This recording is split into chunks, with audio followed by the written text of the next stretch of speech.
स्वागत है आपका QYV नेटवर्क पर। मैं हूं नीलू व्यास और हमारा खास कार्यक्रम एंगल 360 में आपका स्वागत है। आज राहुल गांधी अपने कैम्ब्रिज के दौरे के बाद जितनी भी कंट्रोवर्सी हुई थी उसके बाद लगभग 12 या 12:30 बजे वो संसद पहुंचे और रिपोर्टर्स से उन्होंने बातचीत की, क्योंकि रिपोर्टर्स ये पूछ रहे थे उनसे कि क्या आप माफी मांगेंगे। तो उन्होंने कहा कि अगर मुझे संसद में बोलने दिया जाएगा तो मैं अपनी बातों को संसद में रखूंगा। उसके बाद वो स्पीकर से मिले। स्पीकर को उन्होंने कहा कि वो बोलना चाहते हैं, सांसद होने के नाते उनका हक है कि वो पार्लियामेंट के पटल पर अपनी बातों को रखें। उसके बाद पार्लियामेंट रिकन्वीन हुआ 2 बजे, लेकिन रिकन्वीन होने के तुरंत बाद स्थगित हो गया दोनों सदन। और 3:30 बजे राहुल गांधी ने एक प्रेस कॉन्फ्रेंस किया और उस प्रेस कॉन्फ्रेंस में उन्होंने कहा कि मेन मुद्दा अडानी ही है, यानी कि मोदी जी के रिश्ते अडानी से क्या हैं, उनको कॉन्ट्रैक्ट्स कैसे मिल रहे हैं, न सिर्फ देश में बल्कि बाहर भी मेन मुद्दा अडानी है।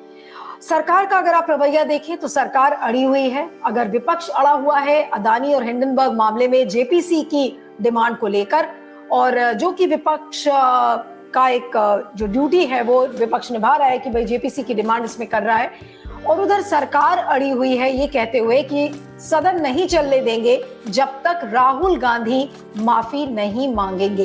तो आज का जो मूल सवाल है कि राहुल गांधी, आज किरण रिजिजू ने खुद कहा कि राहुल गांधी सबसे ज्यादा बोलते हैं, तो अगर वो सबसे ज्यादा बोलते हैं तो क्या सरकार अब उनको चुप कराने की कोशिश कर रही है? आज जब राहुल गांधी ने कहा कि उनको अगर बोलने दिया जाएगा तब फिर वो बोलेंगे और अपनी सफाई देंगे। तो सवाल यह है कि क्या राहुल गांधी को संसद में कल बोलने दिया जाएगा या फिर ये पूरा बजट सत्र एक वॉशआउट की तरफ बढ़ रहा है? आज इसी को लेकर हम चर्चा करेंगे। हमारे साथ कुछ वरिष्ठ मेहमान हैं और उनसे मैं आपका परिचय करवाती हूँ। हमारे साथ कांग्रेस के प्रवक्ता शिव भाटिया जी हैं। भाटिया जी, आपका बहुत बहुत स्वागत है। हमारे साथ विनोद शुक्ला जी हैं, वरिष्ठ पत्रकार, थैंक यू सो मच। और हमारे साथ विवेक देशपांडे, वरिष्ठ पत्रकार, आपका भी बहुत बहुत स्वागत है। आज की चर्चा मैं भाटिया साहब से शुरू करती हूँ कि भाटिया साहब, आज अडानी मेन मुद्दा खुद राहुल गांधी ने कहा, लेकिन जितने भी मीडिया प्लेटफॉर्म्स हैं उन्होंने एक बार फिर से राहुल गांधी का मजाक बनाना शुरू कर दिया है। तो क्या हम बातों को इस तरह से समझें कि उनको शायद संसद में बोलने नहीं दिया जाएगा, जो बात राहुल गांधी आज खुद भी कह रहे थे प्रेस कॉन्फ्रेंस में कि उनको नहीं लगता कि उनको बोलने दिया जाएगा। तो क्या कुछ एक्सपेक्ट किया जाए कल? जी, ये मीडिया को दिया हुआ एजेंडा है सरकार का, जो मीडिया उनके नीचे दबा हुआ है पूरी तरह, और उनको एजेंडा जो मिलता है उसी पे काम करना शुरू कर देते हैं। वो राहुल गांधी के मुद्दे को छोड़ना नहीं चाहते हैं, जबकि कोई मुद्दा ही नहीं है। राहुल गांधी जी ने स्पष्ट आज अपनी प्रेस कॉन्फ्रेंस में कहा कि मुद्दा एक ही है कि भाई उनको कॉन्ट्रैक्ट कैसे मिले। उनको श्रीलंका का कॉन्ट्रैक्ट उनकी सरकार ने कहा कि मोदी जी हमारे पीछे पड़े हुए हैं, छोड़िए सब टेंडर वेंडर, उनको दे दीजिए। उन्होंने कहा कि एसबीआई का चेयरमैन, एक देश के प्रधानमंत्री जो 142 करोड़ लोगों का नेतृत्व करते हैं, वो, और साथ में अडानी और साथ में ऑस्ट्रेलियन प्राइम मिनिस्टर एक ही टेबल पे बैठ के $1 बिलियन ट्रांसफर हो जाता है और कॉन्ट्रैक्ट मिल जाता है। और द्रावी प्रोजेक्ट 1,40,000 करोड़ का, जिन्होंने एक बिल्डिंग नहीं बनाई, उनको 1,40,000 करोड़ का। यही हश्र हुआ था गुजरात के अंदर, एक घड़ी बनाने वाली कंपनी को एक रखरखाव के लिए, एक पुल का रखरखाव के लिए ठेका दे दिया गया, और उस घड़ी बनाने वाली के कारण 135 लोग अपनी जान गंवा बैठे। इन लोगों को क्या फर्क पड़ता है? इन्होंने तो सत्ता का सुख भोगना है, कोई मरता है या जिए या कुछ करे, इन्होंने तो अपनी रोटियां सेकनी है। इनको कुछ लेना देना नहीं है, इनको अपनी जान बचाने के लिए, क्योंकि जो अब अडानी का मुद्दा, वो अडानी मुद्दा नहीं है, असली मुद्दा नरेंद्र मोदी हैं। और इस नरेंद्र मोदी के मुद्दे को बचाने के लिए पूरी आरएसएस, पूरी बीजेपी, पूरी मीडिया तंत्र, उनका गला दबा दिया गया है कि उन बातों को ना उजागर किया जाए। जो भी अडानी से तारुफ रखती हैं, क्यों गायब हो जाते हैं बीजेपी के प्रवक्ता? क्यों उनको मजबूरी में आके अडानी की बात करनी पड़ेगी, इसलिए अपना फेस बचा रहे हैं? दूसरे नामों से आके बैठ रहे हैं। आरएसएस के लोग क्यों आ गए डिबेट के अंदर बैठने? आरएसएस का क्या लेना राजनीति से? वो अपना संगठन चलाते हैं, जो भी एनजीओ टाइप उनका संगठन चल रहा है, जिस हिसाब से उन्होंने देश में दुर्भावना फैलानी है फैलाते रहे। लेकिन वो राजनीतिक डिबेट करने बैठ गए। क्यों? मोदी जी को बचाना है, बीजेपी के नाम को बचाना है। इसके अंदर सीधा सीधा बीजेपी के अली बाबा 40 चोर वाली कहानी यथार्थ हो रही है, और ये सीधा सीधा अडानी तो एक बहाना है, नरेंद्र मोदी असली मुद्दा है। जेपीसी जो नहीं बनाना है। उनको मालूम है अगर जेपीसी कल बन गई तो किसके कहने पे कौन से कॉन्ट्रैक्ट दिए गए, कहां पर कॉन्ट्रैक्ट साइन हुए, कहां पर टेंडर निकाला गया या नहीं निकाला गया, किसने अप्लाई किया और उससे वापस करवाया गया, घर बैठे ही मिल गए।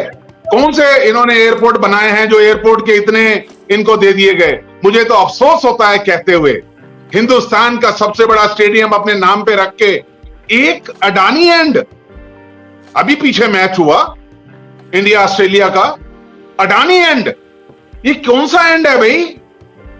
ये क्या दर्शाना चाह रहे हो आप? ये बेशर्मी का नंगा नाच हो रहा है इस देश के अंदर। अडानी एंड, पहले तो सरदार पटेल जी के नाम से मोदी जी के नाम के ऊपर रखा गया उस स्टेडियम का नाम, और उसके बाद एक एंड का नाम अडानी एंड रख दिया गया। इससे बड़ी और दोस्ती क्या उजागर करेंगे? ये सिर्फ और सिर्फ अडानी को बचाना ही नहीं है, ये नरेंद्र मोदी जी को बचाने की कवायद है कि पार्लियामेंट चलने मत दो, झूठा प्रचार करो, 4-4 मंत्री लगा दिए, छोटे छोटे अदने से मंत्री लगा दिए, शुरू हो जाओ सवेरे सवेरे, भोंपू शुरू हो जाता है, परोसते रहो। माफी किस बात पे मंगवा रहे हो वो बताना ही नहीं है। पहले मुद्दा उठा दिया कि माफी मंगवाइए, किस बात के ऊपर? जो स्टेटमेंट सुनाई गई, कहा गया हर मंत्री ने, वो स्टेटमेंट है ही नहीं। जब 2 दिन बाद समझ आया तो बदल दिया कि हाँ राहुल जी ने तो वहां देश की बदनामी कर दी। ये नए राष्ट्रवाद आ गए, मतलब बीजेपी के नाम लें तो देश की बदनामी हो गई। हम इनसे प्रश्न करें ये आतंकवाद क्यों फैल रहा है तो आर्मी की बदनामी हो गई। ये इनके मुद्दे हैं जो छुपे हुए नहीं है, देश की जनता समझ चुकी है। अब इनका पखंड ज्यादा दिन चलने वाला नहीं है, 2024 तो बहाना बन के रहेगा, अब इनका जाना तय है। और उसी को बचाने के लिए कि कितना बचा पाए, ये ऐसे हथकंडे अपना रहे हैं कि 200 एमपी भी खड़े हो जाते हैं आके, उनको ईडी के ऑफिस तक नहीं जाने दिया जाता। अरे क्या हो गया इस लोकतंत्र के अंदर ऐसा? 200 एमपी चुने हुए नुमाइंदे, उसके ऊपर छावनी बना दी जाती है पूरी लुटियन जोन को, विजय चौक से आगे नहीं जाने दिया जाता।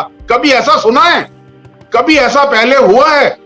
ये तो कहते हैं देश ही आजाद 2014 में हुआ है, उससे पहले तो आजादी कहां थी? बेच क्या रहे हैं जो उससे पहले कांग्रेस की धरोहर के रूप में, इस देश की धरोहर के रूप में बना हुआ था। पहले वाजपेयी ने बेचा, अब ये बेच रहे हैं। और उस बेचने के बाद जब हथकंडे खुलेंगे, इसी अडानी को इस सरकार ने 88,000 करोड़ क्यों माफ किया? क्यों तनख्वाहें देने के लिए आरबीआई का 3 लाख करोड़ ट्रांसफर हुआ? क्यों टोटल एनपीए 11 लाख करोड़ के माफ हुए? ये इतना पैसा इन गरीब जनता का कैसे डूब गया? ये बात ही नहीं करते, उसकी मुंह से जबान भी नहीं खुलती है अडानी का नाम लेने की। तो थोड़े दिन की और बात है, ये तो चाह रहे हैं कि 6 तारीख की ये पार्लियामेंट जो है वो इसी तरह से चले। पहली बार मैं देख रहा हूं कि देश की सरकार ही चाह रही है कि पार्लियामेंट ना चले। तो आप समझ सकते हैं कि कितना बड़ा चोर है, मन के अंदर चोर है। और ये पाखंड जो झूठ का है वो ज्यादा दिन चलने वाला नहीं है, अब उजागर होके रहेगा। देश की जनता माफ नहीं करेगी किसी को।